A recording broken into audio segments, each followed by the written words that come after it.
Hi, my name is Danny, and today I want to talk about the top 4 habits that I started in 2021, and they ended up changing my whole year and honestly made it one of the best years ever. Alright, so if this is your first time visiting my channel, hi again, my name is Danny. I post every single week talking about tips and tricks that you can use to optimize your life through your habits, your productivity, and your finance. Today specifically, I'm going to talk about the 4 habits that I started in 2021 and they ended up transforming my whole year. Now, as always, let's dive in. Okay, the first habit I want to talk about is the habit of tracking your habits. Okay, so if you've read Atomic Habits, Atomic Habits? Okay, so if you've read Atomic Habits by James Clear, which is one of my top 2 favorite books from this year, then you're familiar with the concept of tracking your habits. So this year for me, I found that I can add any habit, change any behavior, a whole lot easier if I track my success with it day to day. This can literally be as simple as having a calendar on your wall, like I do, and just checking it off each day. Each day you succeed with your habit or whatever you're trying to do, you check off another day. You can take a small piece of paper, put it on your desk, and just do tallies, whatever works for you, just some way of keeping track. So the mind-blowing thing for me when I started tracking my habits was I realized my brain was literally being rewired to want to do the thing that I was tracking. It's sort of like a snowball effect. The more days that you have checked off and have under your belt, the more you don't want to change that habit because you're making ground, you're making progress. It's the exact same concept for why a bunch of people are addicted to Snapchat and keeping up streaks, because they see that number and how big their streak is with a certain person, and it represents to them effort that went in. So if you have a calendar or some other way that you're keeping track, when you look at that tally or how many check marks you have, it represents how far you've come, and it further motivates you to not want to go back to 0. I want to read something from Atomic Habits. Page 198, at the top it says, "The most effective form of motivation is progress. When we see a signal that we are moving forward, we become more motivated to continue down that path. In this way, habit tracking can have an addictive effect on motivation. Each small win feeds your desire."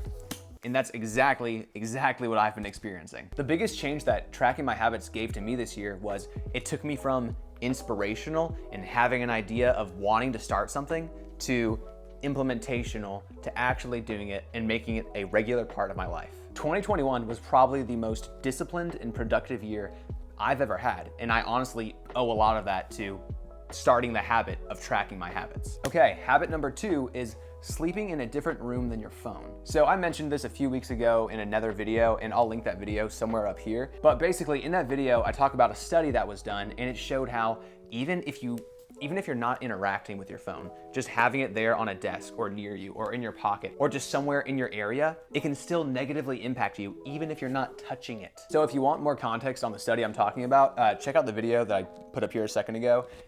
It's really interesting. So this year, 2021, was the year I stopped sleeping with my phone. Sounds like a weird thing to say, but it has literally been life-changing. So I started doing this because I had a hunch that some of the anxiety I was experiencing could have been linked to my phone. So I sort of did this as an experiment. I hadn't researched it at all previously, but I started doing it and I've discovered a bunch of crazy stuff. Real quick side note, before I started sleeping with my phone in a separate room, I still slept with my phone on the opposite side of my room. So if my bed was here, my phone was over there on my desk. But for me, that still didn't feel like enough. So after I stopped sleeping with my phone, I instantly realized my brain felt so much better. I felt way less anxious. I felt like I wasn't as stressed as much. And like I said, I didn't know that this was a thing. So I went ahead and started researching it, and I wanna share some of that research with you guys. Okay, so Huffington Post published an article on this a few years back. The whole point of the article was to argue for why you shouldn't sleep in the same room as your phone. The article says, "Whether you realize it or not, leaving your phone on or nearby can create a sense of hypervigilance, an experience often associated with post-traumatic stress disorder that involves feeling constantly tense or on guard. Being alert for incoming phone calls, text messages, or emails prevents the body from achieving the desired state of total relaxation." That's crazy. So when I read that, I was like, oh my gosh, this makes so much sense. They said the experience is often associated with post-traumatic stress disorder.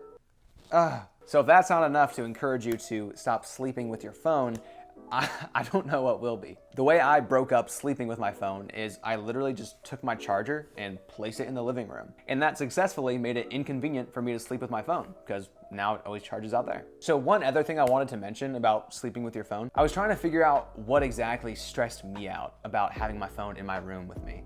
And I think I figured it out. I didn't like the feeling of feeling like I was 100% accessible to whoever needed me whenever they needed me.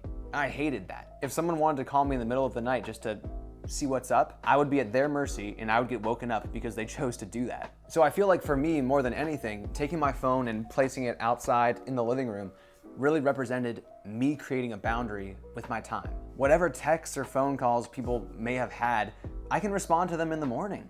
I don't need to respond to them when they happen. I felt like I wasn't a slave to when other people needed me.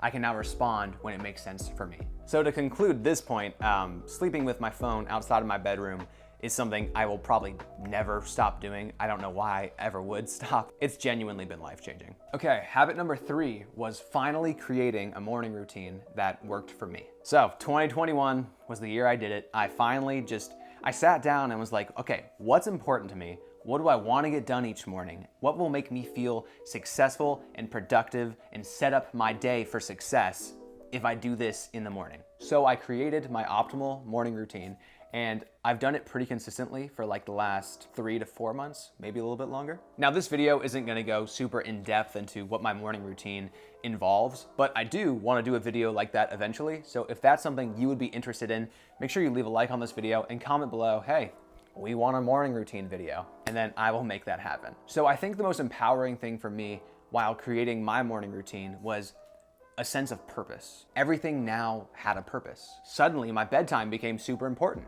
because I knew if I wanted to wake up every morning at 5:30, I wanted to be in bed at least by 9:30. There's this quote from Yogi Berra that I really like. He said, "If you don't know where you are going, you'll end up someplace else."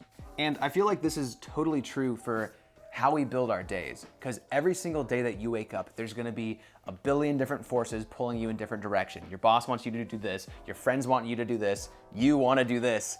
But if you don't have a plan for getting to where you wanna go, you're gonna end up someplace else. Without having a defined and concrete morning routine or just plan for your day really, you're gonna spend most of your day reacting. And here's what I mean by that. So you wake up, you didn't have a plan, you start going through your day, your boss calls you, says, hey, someone called out, can I get you to come in for just a few hours?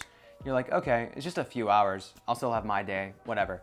You go to work, you work for a few hours, then by the time you get home, it's like, oh, it's already noon. Well, okay, I still have some time to get my stuff done. But because you went and worked on a day where you weren't planning on working, you're now kind of tired and you feel like, oh, I worked, I can reward myself. So you lay down on your bed and you scroll through YouTube, Instagram, whatever, for what you think will just be like 20 minutes.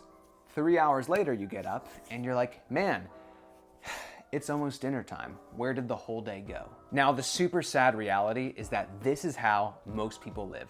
They live reactively and they live in the urgent. Whatever needs their attention right then is what gets their attention. So I think the best way to counteract that being your reality is to create a concrete morning routine, create a day-to-day plan. So every day when you wake up, you know what you're doing, and the things that you're doing are steering you in the direction that you want to go. Okay, last but certainly not least, the 4th habit is drinking a gallon of water every single day. So this one definitely probably seems like the smallest out of all of them, but this, if implemented correctly, can be super transformational in your life as well. Okay, so historically, before this year, I was never good at drinking water. I loved Dr. Pepper, and I started drinking coffee at a very young age. And that didn't set me up for success with drinking water. So this year, 2021, was the first year where I got intentional about tracking how much water I'm drinking every day and aiming for a gallon. Tracking the water, that goes back to habit 1 of tracking your habits. So you can kind of see the spillover of how starting a habit of tracking habits impacted another habit of drinking water. Also, disclaimer, I'm not perfect with drinking a gallon of water every day, but because I am tracking it and aiming for a gallon of water every day, I still drink so much more water than I would normally if I wasn't tracking it. But now you may be thinking, okay, cool, he drinks water, he probably pees a lot.